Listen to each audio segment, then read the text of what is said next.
From day one, in his very first shareholder letter, Jeff Bezos emphasized the importance of having the very best team. He wrote, "Setting the bar high in our approach to hiring has been and will continue to be the single most important element of Amazon's success." Jeff's focus on talent is just like this quote from Steve Jobs that actually happened in an interview that very same year. Steve gave this interview in 1997, and Steve said, "I think I've consistently figured out who the really smart people were to hang around with.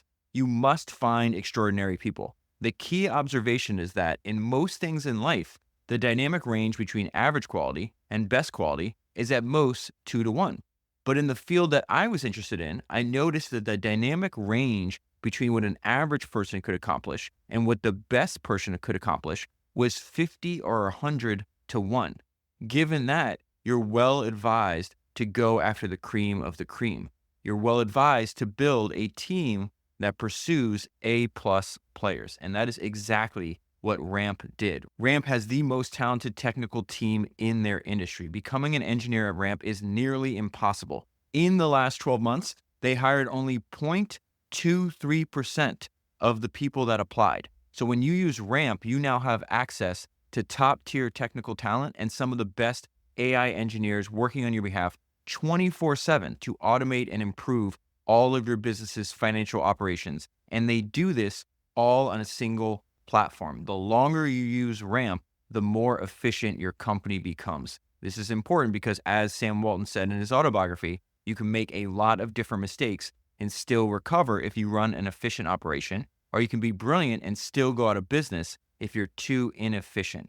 Ramp helps you run an efficient organization. In the end of that interview, Steve Jobs added, he said, "A small team of A-plus players can run circles around a giant team of B and C players." From a customer perspective, what does a team of A-plus players sound like? It sounds like this customer review that I read, which said, "Ramp is like having a teammate who you never need to check in on because they have it handled. Ramp gives you everything you need to optimize all of your financial operations on a single platform. Ramp's website is incredible. Make history's greatest entrepreneurs proud by going to ramp.com to learn how they can help your business today. That is ramp.com. Jeff Bezos just did this interview with Andrew Ross Sorkin at the DealBook Summit, and the interview gave me so much energy that I actually printed out, after I finished listening to it, I printed out the transcript, and it's like 45 pages long when you print it out, and I actually went through the transcript just like every book that I cover on the podcast.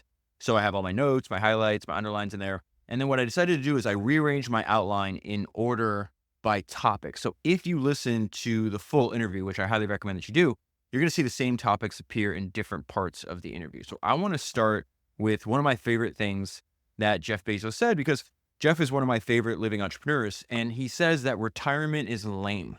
And they start talking about the fact that he says, this retirement thing I've turned out to be extremely lame at. So he left Amazon. He was always working on Blue Origin, but now he's back working at Amazon. He's going to talk a lot about what he's doing there. But he said something that was very fascinating: the importance of building a company that can outlast you.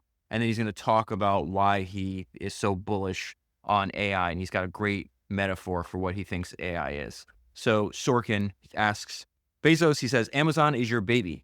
You stepped away from that. What did it feel like?" And Bezos says something that's very fascinating. He says, "Even when Amazon was a tiny company, I always had it in my mind that I wanted to build a company that would outlast me. So I've always been thinking about it in that framework and how it could kind of grow into a young adult and be set off into the world successfully and independently. I felt like a parent sending your kid off to college. And you're hoping that you've created this independent young adult who can go off into the world. You don't want them to be dependent on you. If they are, you fail." And so I want to pause right there, because when I got to this section, there's two things I thought about based on what Jeff was saying. One comes from Daniel Ek, the founder of Spotify. The other comes from Steve Jobs. And so earlier this year, I actually got to have dinner with Daniel Ek, and it was one of the best. It was, I would say, not one of, it was the best and most impactful conversation that I've had all year. And like an idiot, I didn't make an episode about it. In fact, I just texted Daniel. I was like, "Hey, we should run that back." So I'll see if he's up to doing that, and then I'll make sure I take notes and make an episode about it, because I think Daniel's obviously one of the most impressive living entrepreneurs, and there's just a ton that we can learn from him. But during the conversation that I did have with Daniel, he was telling about the history of Spotify, and he said something that was very fascinating. He has this metaphor that a company ages like a child. And anyone that has kids knows that when your kids are really small, their behavior and their traits is really just a reflection of you. And yet, as they age, I'm going through this right now with my 12-year-old daughter, and it's kind of hard to deal with, but as they age, they become less of like a copy of you, and they have more of their own like distinct personality emerges. And so by the time they're 18, they have traits that were formed by their own experience, and they're completely separate and independent of the control or even the influence of their parents. And Daniel Ek said a company is the same way. At the beginning, the company is the founder and is wholly reliant on the founder. But now that Spotify is 18 years old, it's developed all these skills and traits that the founder, one, could not have predicted, and have emerged from within the company, from its own experience. And it's actually the job of the founder to make sure that the company can survive and thrive independent of any one person. So it was very interesting for me to hear Bezos use a similar metaphor in this interview. I mean, he even says, I thought about it in a framework, how a company could grow into a kind of a young adult and be set off into the world successfully and independently. The second thing that popped to my mind, and I double underlined, it was really important to me. Bezos was talking about, he's like, listen, even at the very beginning, I always wanted to build a company that would outlast me. And so when Steve Jobs knew he was dying, he was working on with Walter Isaacson on that biography. And he said something that was very fascinating. And it's going to sound a lot like what Bezos is saying. And so Steve says, I hate it when people call themselves entrepreneurs, when what they're really trying to do is launch a startup and then sell or go public so they can cash in and move on. They're unwilling to do the work it takes to build a real company, which is the hardest work in business. That's how you really make a contribution and add to the legacy of those who went before you. You build a company that will stand for something a generation or two from now. That's what Walt Disney did, and Hewlett and Packard, and the people who built Intel. They created a company to last, not just to make money. That is what I want Apple to be. And so Steve was very adamant about building Apple to last beyond him. And Jeff is saying the exact same thing here in this interview about Amazon. And so let's go back to what Jeff's saying in this Amazon. So he says, so I want Amazon to go off without me. I'm still at Amazon, by the way. I haven't left fully. You never stop being a parent. Later on in the interview, he says, really funny. He's like, I'm a 60-year-old man and my parents are still worrying about me. So he says, my heart is at Amazon. My curiosity is at Amazon. My love is there. So throughout this entire interview, Jeff will constantly talk about the importance of curiosity. He will mention how he follows his curiosity. I just gave a few talks at these conferences, and one of the conferences were for post-exit founders. So founders that have already had a successful exit, and they're trying to figure out what to do next. And then when you have conversations with them one-on-one in private, a lot of the same questions come up where they're like, I just don't know what to do. What should I do next? Do you have any insight into how I should choose what I work on next, or what my next company should be? And my answer is like very simple and similar to what Jeff is saying here. So you just follow your innate curiosity. There is this great essay by Paul Graham. I think it's episode 314 of Founders. It's called How to Do Great Work. I want to read an excerpt from it right now, because I believe this is what Jeff is saying in this interview, and this is certainly what I've done in my own life. And I've been obsessed with entrepreneurship, history, podcasts, and reading for my entire life. That's exactly what Founders is. This is my life's work, and it's just a collection of these weird passions that have grabbed hold of me, since I was a child. And so in this essay called How to Do Great Work, it says, curiosity is the best guide. Your curiosity never lies, and it knows more than you do about what's worth paying attention to. If you asked an oracle the secret to doing great work, and the oracle replied with a single word, my bet would be on curiosity. This whole process is kind of a dance with curiosity. And so later on, when Jeff starts telling you and I about how he's spending time, what's exciting him, you realize like he's just dancing with his own curiosity. So back to Jeff. He says, right now I'm putting a lot of time in at Amazon because I can help, and it is super interesting. And so Andrew Sorkin asks a follow-up question. What is it that you're doing at Amazon?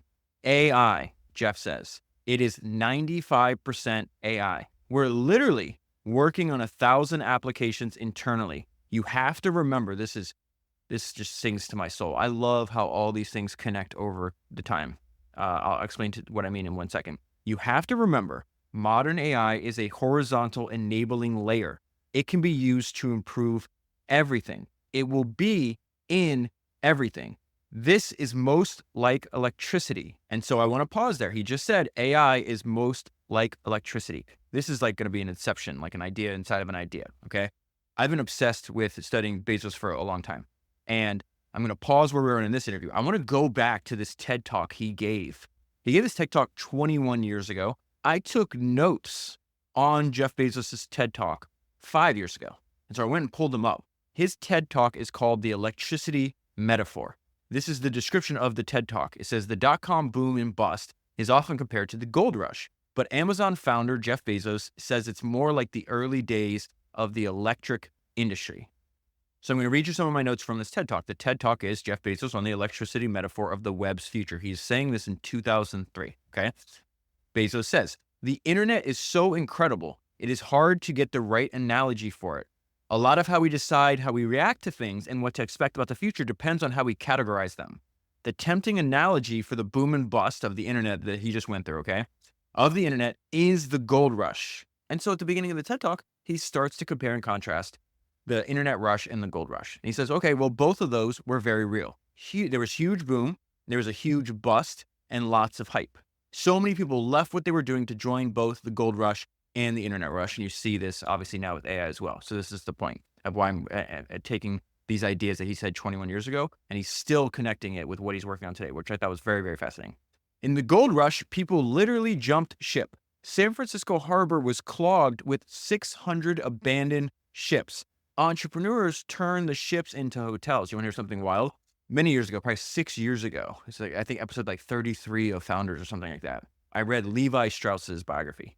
And Levi wound up going and building his business in San Francisco. And there is a crazy story about what Jeff is referencing in Levi Strauss's autobiography that they call them wily entrepreneurs, really relentlessly resourceful entrepreneurs. They would take the abandoned ships, right? The people just left the ships in the harbor, got to shore and ran off trying to get gold. And these wily entrepreneurs pulled them ashore and remade them into either warehouses or hotels. And I just love the relentless resourcefulness that you saw back then. So then Jeff, back to the TED Talk, says, this is where the analogy starts to diverge. In a gold rush, when it's over, it's over. Therefore, there's a much better analogy that allows you to be incredibly optimistic. And that analogy is the electric industry, which he just referenced. He's going to say the internet, the metaphor for the internet is the electric industry. Now, 21 years later, he's going to say the analogy for AI is also the electric industry. And this is why. There are a lot of similarities between the internet and the electric industry. They are both thin, horizontal enabling layers that go across lots of different industries. It is not a specific thing. They both can be used as incredible means of transmitting power. They both are an incredible means of communicating information flows. The part of the electric revolution I want to focus on is on the golden age of appliances. So in other words, he's talking about what comes after the horizontal enabling layers are made. And he says the killer app that got the world ready for appliances, which did not exist before electricity, right, was the light bulb. But they were not thinking about appliances when they wired the world. They weren't putting electricity into the home. They were putting lighting into the home. No one said, hey, I want electricity. They said, I want lighting. And I think that's an important part to pause and think about. Like no one said, I want electricity. They said, I want lighting. They want what your product enables, just like no one's saying, hey, I want AI. They want what is now possible with AI, which is, again, just a better way to do something is all a new technology is anyways. So Jeff goes back and talks about the appliances. Appliances benefited from the heavy infrastructure that was laid down by the electric revolution. The internet got to stand on top of all that heavy infrastructure that was put in place because of the long distance phone network, just like all the AI is now sitting on top of all the work done for the internet. So this part about the early internet, remember he's saying this in 2003, it gets to stand on top of all the heavy infrastructure that was put in place during because of the long distance telephone network. I was trying to explain to my 12-year-old daughter that I used to call the internet. I even went on YouTube and played her the sound that it would make when you sign on to like AOL. She just had no concept that you used to have to call, that the internet was a thing that you had to actually access. It wasn't on 24/7 and, in her hand all the time. So back to what Jeff is saying about the beginning age of the golden age of appliances. They hadn't yet invented the off switch. That came much later. They hadn't invented the electrical outlet either. This thing blew my mind. I'll leave a link down below for the TED Talk. I would highly recommend watching it on YouTube. In the early days of electricity, they plug appliances into the light socket. There was no such thing as an off switch, and there's no such thing as an electrical outlet. And there's pictures of this in Jeff's TED Talk. It's absolutely nuts. And so his point about the internet that he was making in 2003, and I think that what he's making the point about AI today is that we are still in the figuring this technology out phase. So back to this, if you think of the internet in terms of the gold rush, you'd be pretty depressed right now. The last nugget of gold would be gone. With innovation, there isn't a last nugget. Every new thing creates 2 new questions and 2 new opportunities. And this is the last thing I'll read to you from Jeff's TED Talk. If you really do believe it's the very beginning, then you're incredibly optimistic. Throughout this conversation with Andrew Ross Sorkin, Jeff kept saying, like, today's by far the most exciting time to be alive in human history. So he says, if you really do believe this is the very beginning, then you're incredibly optimistic. I do think there's more innovation ahead of us than there is behind us. We are very, very early. And again, saying that in 2003, after the dot-com bust, was controversial. But from our vantage point today, we knew he was absolutely correct about this. And so real quick before I move on, I just think this is the most important part to repeat. There's a much better analogy that allows you to be incredibly optimistic, and that analogy is the electric industry. There are a lot of similarities between the internet and the electric industry. They are both thin, horizontal enabling layers that go across lots of different industries. They both can be used as incredible means of transmitting power, and they're both an incredible means of communicating information flows. So now we're going to jump out of the TED Talk back into this latest rare Jeff Bezos interview. He's going to draw this analogy of why he thinks the same thing is for AI of this trip that inspired him to create AWS. So he says, many, many years ago, I went to a brewery in Luxembourg. In fact, this trip was one of the tiny catalysts for founding AWS. The brewery was 300 years old, and they were very proud of their history, and they had a museum. And in that museum was an electric power generator. It was 100 years old. When they wanted to improve the efficiency of their brewery with electricity, there was no power grid. Keep that in mind. There was no such thing as a power grid. So they had to build their own power station. So they made their own electricity. And at that time, that's what everybody had to do. If a hotel wanted electricity, they had to have their own electric generator. And I looked at this and I thought, this is what computation is like today. Everybody has their own data center, and that's just not going to last. It makes no sense. You are going to buy compute off the grid. That is AWS. We were already doing it internally at Amazon for ourselves. These kind of horizontal layers like electricity and compute and now artificial intelligence, they go everywhere. There's not a single application that you can think of that is not going to be made better by AI. And then I love this part. I love what Jeff says here. He says, we're in multiple golden ages at once. So it says the world is so interesting right now. We're in multiple golden ages at once. So he's talking about space and AI and also robotics. He says, I think there's never been a more extraordinary moment to be alive. We are so lucky. This section, when he's talking about this, you can see he's very excited. One of my favorite things that I ever read about Edwin Land, obviously the founder of Polaroid and Steve Jobs' hero, and he has this great motto, and he says, optimism is a moral duty. And it's obvious in this interview that Jeff is optimistic. He's excited about getting the opportunity to work on all these new technologies. And so he starts talking about Blue Origin. And there's 2 lines that I heard Jeff say that I actually love, and I repeat over and over again. It's this idea that people don't have ideas, that ideas have people, and that you don't choose your passions, they choose you. And so he's talking about, why is Blue Origin so important? Why is he dedicating so much misfortune to it? He's like, listen, I've been thinking about this since I was a teenager. In fact, there's an article in my high school newspaper about my space plans. I would tell everyone. And those plans included what I'm still working on, which is trying to move all polluting industry off of Earth. This is not fantastical. This is going to happen. We need to lower the cost to access space. We can set up the preconditions where the next generation or the generation after that will be able to move polluting industry off of Earth. If you want to use large amounts of energy and large amounts of pollutants, you need to do that off of Earth. And he talks about why this is so important. We have to have this energy-intensive civilization and use ever more energy per capita. And we'll get all the benefits of using more and more energy without polluting the planet if you can move it off of Earth. Space has infinite energy, infinite raw materials. So he's saying there, we have to have access to them. That's what I'm trying to do at Blue Origin. And there was a really fascinating discussion because they were talking about the fact that he was interviewing a CEO from Blue Origin. And Andrew Ross Sorkin says, hey, when you were interviewing Dave Limp to be the CEO, he asked you if Blue Origin was a hobby or a business? And Bezos responded, like, it's a business. It's not a very good business yet, but I think this is one of the wildest things I think he says in the entire interview that surprised me the most. I think from a financial returns point of view, I think it's going to be the best business that I've ever been involved in, but it's going to take a while. And so the follow-up was like, wait, bigger than Amazon? Bezos says, yes. We lost money at Amazon for 11 years. Tom Brokaw interviewed me one time about Amazon's losses. He said, Mr. Bezos, can you even spell profit? And I said, yes, P-R-O-P-H-E-T. And so then we get what I feel is the best question so far, because think about what Bezos just said. His Blue Origin is not a very good business yet, but I think at one point, from a financial returns point of view, it's going to be the best business that I've ever been involved in, bigger than Amazon. And so this follow-up question was excellent. Where do you think your confidence comes from to create a business that requires such scale? Most people want to be able to see where they're going. In the case of Amazon, in the case of space, you cannot see where you're going. This is excellent. Bezos says, one observation I would have is that I think it's genuinely human nature to overestimate risk and underestimate opportunity.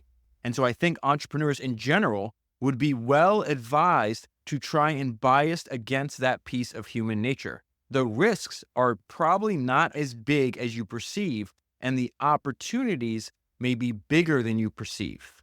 You say it's confidence, but maybe it's just trying to compensate for that, accepting that that is a human bias and trying to compensate against it.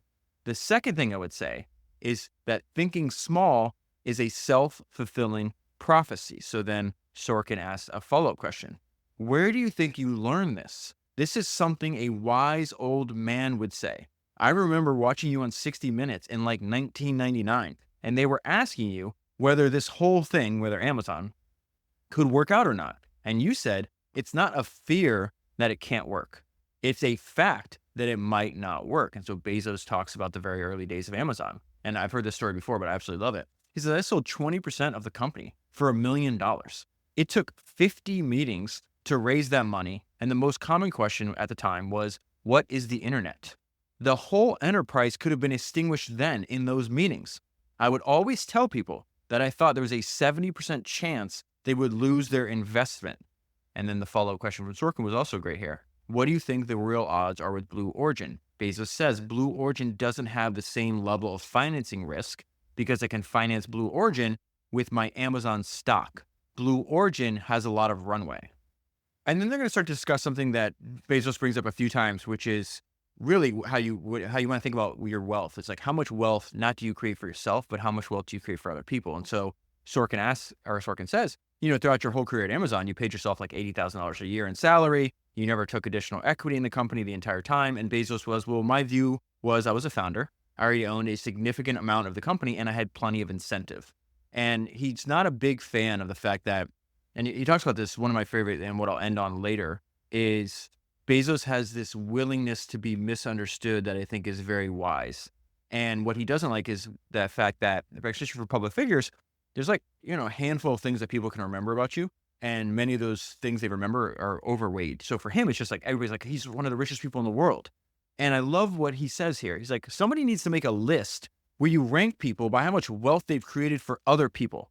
Instead of a list that ranks your own wealth, like the Forbes 400 or the Bloomberg Billionaire Index, Amazon's market cap is $2.3 trillion. I own about $200 billion of it, which means I've created something like $2.1 trillion of wealth for other people. That should put me pretty high on some kind of list, and that is a better list, the list of how much wealth have you created for other people. And then there's a question that goes into a place we might not have predicted beforehand, which is why I wish Bezos did more of these kind of interviews or podcasts. Because he's asked, well, do you appreciate that you're one of the most powerful people in the world? And I love what he says here. This is one of my favorite parts of the interview. I know I keep saying that, but they're all my favorite parts of the interview. He says, I don't think about it that way. I don't wake up and think, how am I going to exercise my power today? I wake up and I follow my curiosity. I've always been a wanderer, and I even organize Amazon meetings with this. I want crisp documents and messy meetings. I want the meetings to wander. And then you've already know this if you've gone through the past episodes I've done. I don't even know. I've probably done 8 episodes on Bezos, maybe more. And if you could only read one book about Bezos, I would read Invent and Wander, because it's the collected writings of Bezos. So it's his shareholder letters, and then it's also transcripts of the few speeches he's given. And he worked on it, I think, with Walter Isaacson. But just reading his shareholder letters from in that book, I think once a year, I should probably do an episode on his shareholder letters every year, or at least reread them. I think they're very important. But the reason I bring that up is because the title of the book is Invent and Wander. He says over and over again, he's a wanderer. And when you ask Bezos how he thinks about himself, he doesn't say even entrepreneur. He says inventor. So I want to go back to this. I want my meetings to wander. The only meeting I'm ever on time to is my first one, because I won't finish a meeting until I'm really finished. I really wander in meetings. There's certain kinds of meetings, like a weekly business review, where this should be a set pattern. That can have an agenda and can be very crisp. But most of the meetings that are useful need to wander. We do these 6-page memos, we read them together, and then we have a messy discussion. The memo should be like angels singing from on high. It's so clear and so beautiful. And the meeting should be completely messy. I am very skeptical if the meeting is not messy. One time, I could tell in the meeting that the team had rehearsed the meeting. And I said, "Did you guys rehearse this meeting?" And they said, "Yes." I said, "Don't do that again. You might want to rehearse a sales meeting. But for the CEO, you're seeking truth, not a pitch. I do not want to be pitched. That is why messy is good. You don't want the whole thing to be figured out and then presented to you. You want to be part of the sausage making. You want to make sure they're showing you the ugly bits. I always ask, are there any dissenting opinions? I want to try to get to the controversy." And so after I read that part, you want to be part of the sausage making. You want to make sure your team is showing you the ugly bits. You need to ask for dissenting opinions. I went back and this is just something that reoccurs over and over again. So I pulled some things from my notes. And I think this is why so many of the founders that you and I sit in the podcast actually want to get these unfiltered information from the front lines. Their executives have a tendency to hide bad info from them. So I'm thinking of like Amancio Ortega, Jim Casey, who was the founder of UPS, talked about the importance of this. Sam Walton, let me read this line from Sam Walton's autobiography. "Listen to everyone in your company and figure out ways to get them talking. The folks on the front lines, the ones who actually talk to your customer, are the only ones who really know what's going on. You better find out what they know." And then last week, when I was rereading my highlights from Brad Jacobs' book, How to Make a Few $1 billion, he talks about this several times throughout the book. He says, often when we buy a company, we discover that the frontline employees, the middle managers, and even some of the senior executives have never been asked, what would you do to improve the company? You would think the owners will want to know that. And he also has 2 questions that he asks when they acquire new companies. And he asked the existing people there, what's your single best idea to improve our company? And what is the stupidest thing that we're doing as a company? And then Jeff's final idea for meetings, he says, I go last in meetings too. It helps with group think. So he speaks last in meetings. He also talks a lot about the fact that people find it surprising. He's a very easy person to influence. He's willing to change his mind, and he changes his mind a lot. And so he says, I'm a very easy person to influence. I change my mind a lot. I take in information and I change. But a couple % of the time, no force in the world can move me because I'm so sure of something.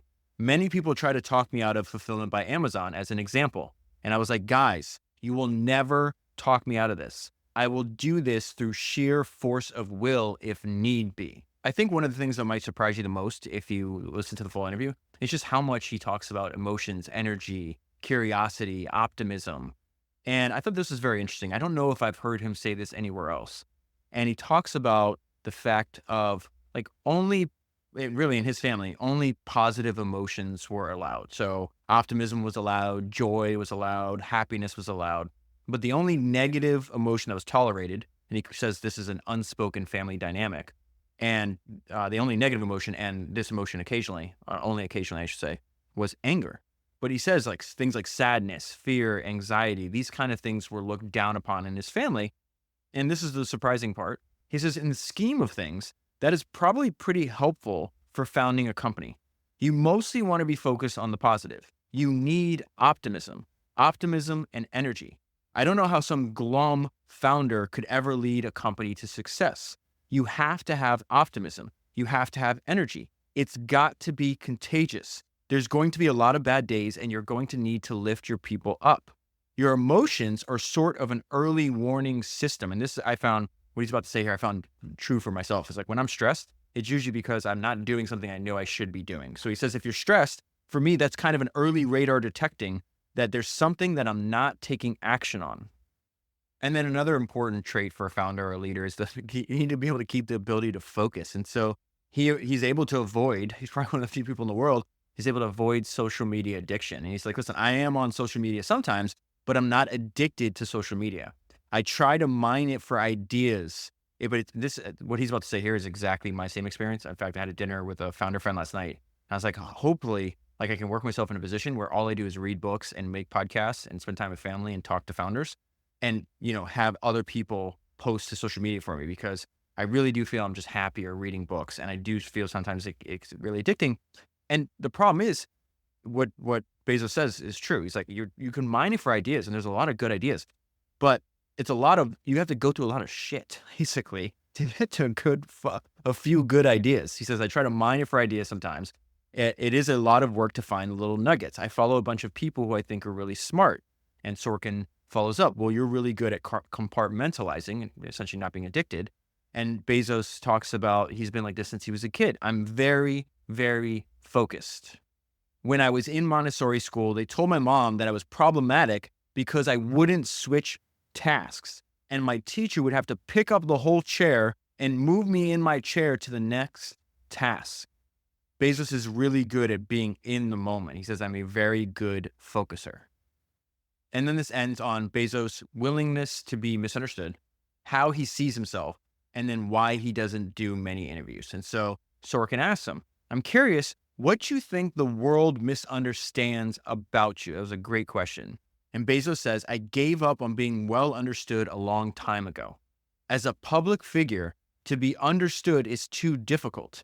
It is hard enough to be well understood by your loved ones, by your kids and your close family members and your closest friends. Even that is difficult.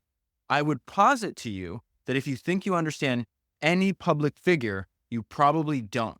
And so then Jeff talks about how he views himself, which may be misunderstood by everybody else. I think of myself as an inventor. That is what I am. If you go back and read Jeff's biographies, it says this over and over again. When he was a young kid, like his heroes were Thomas Edison and Walt Disney, but he thought of them as inventors. He wanted to be an inventor. And so he says, I wake up every day and follow my curiosity. There's that word again. And I explore. I really am an inventor. That is how I think of myself. I love problems, and I love having a team of smart people, and we work together to find unusual solutions to things. If I could somehow have a Forbes list of inventors, and if I could climb my way up to the top of that inventor list, then I would be understood, at least in part. But as a public figure, you have to decide how much energy you're going to put into being understood. You can spend a lot of time and it probably still won't work. It probably helps to do an occasional interview. And he says, I did Lex Fridman's podcast, which I highly recommend listening to. I will leave the conversation between Jeff Bezos and Lex Fridman linked down below. In fact, Lex was kind enough to recommend in that podcast listening to founders in that episode. And I exchanged messages with Lex because he was listening to some of my Bezos episodes before interviewing Bezos as a way to get a better understanding of Bezos, which I highly, if you haven't listened to the episodes I've done of Bezos, highly recommend you do that. But I love this idea. He's like, well, you have to really decide how much energy you're going to be put into this, into being understood. Really, it just makes me think of like this indifference to being understood by the outside world. It reminds me of, Charlie Munger and Warren Buffett saying that they both had this inner scorecard, this inner clock. They kind of did what they thought was best. What they thought was right, and they trusted their own judgment. Bezos and other parts of the interview I didn't talk about, he says the same exact thing. He's like, you can't make the wrong decision, right, for good PR, and you can't make the right decision, which is right, and not do it because you think, the outside world's, you're going to get blowback or people are going to say bad things about you. You have to do what you feel is right. And I feel that's a very consistent theme with what he's saying here. So, you got to decide how much energy you're going to be put into being understood. You can spend a lot of time, probably still won't work, probably helps to do an occasional interview. So I did Lex Fridman's podcast. And then he says, this is my favorite part, and this is the last that Bezos says. He says, I really value my time. I care deeply about the things that I work on. And every minute I'm doing something like this, like the interview that he's doing with Sorkin, and every minute I'm doing something like this is a minute that I'm not doing something else. And so that's the end of the interview. When I got to that part, made me think of what Charlie Munger said, because what Bezos is really talking about is like, listen, every minute I'm doing this is a minute I'm not doing something else. He's talking about making all your decisions through opportunity costs, which obviously Munger would repeat. It's really, really important. And so this is Charlie Munger on opportunity costs. Decisions in life are all about opportunity costs. And wise people think in terms of personal opportunity costs. In other words, it's your alternatives that matter. That is how we make all of our decisions. And so when I had dinner at Charlie Munger's house, he told me that the week before that Jeff Bezos was there. And I asked Munger what he thought of Bezos. And he said, he is ferociously intelligent. That is one of my favorite ways I've ever heard another person described. And I think it speaks to why it's important for me to make this episode about this interview, for you to listen to the full interview, and for you to read as much as you can about Jeff Bezos. There's a few episodes of Founders that I'd recommend before I let you go. After this, I'd listen to episode 321, which is called Working with Jeff Bezos. And I would listen to episode 282, which is Jeff Bezos' shareholder letters. And if you want to listen to another episode I did like this on a rare interview, episode 355 was on a rare Bernard Arnault interview. That is 374 books down, 1,000 go. And I'll talk to you again soon.